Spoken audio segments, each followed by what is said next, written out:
ধর্ষণের এক এবং একমাত্র শাস্তি হবে মৃত্যুদণ্ড। ধর্ষণের সর্বোচ্চ শাস্তি মৃত্যুদণ্ড করার দাবিতে লক্ষ্মীপুরের সড়ক বন্ধ রেখে বিক্ষোভ কর্মসূচি পালন করেছেন বিভিন্ন শিক্ষা প্রতিষ্ঠানের শিক্ষার্থীরা।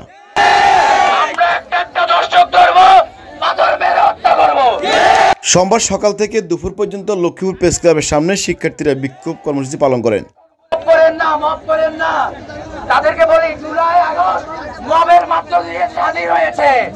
এই সময় শিক্ষার্থীরা বিক্ষিপ্ত হয়ে রাস্তার উপরে গোল বৃত্ত আকৃতি হয়ে বসে পড়েন, যার ফলে উত্তর তেমনি থেকে শহরের চকবাজার যাওয়ার সড়কটির যান চলাচল বন্ধ হয়ে দুর্ভোগের সৃষ্টি হয়।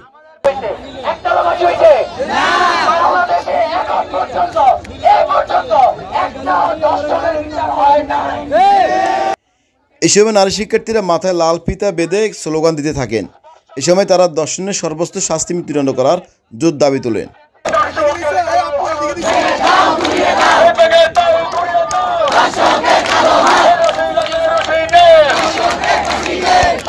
শিক্ষার্থীরা জানান, দেশব্যাপী গণহারে ধর্ষণের সংখ্যা বেড়ে চলছে।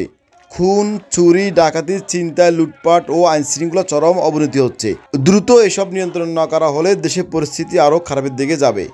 অতি শীঘ্রই দেশের আইনশৃঙ্খলা পরিবেশ কঠোর করার জন্য দাবি তোলেন বিক্ষিপ্ত শিক্ষার্থীরা।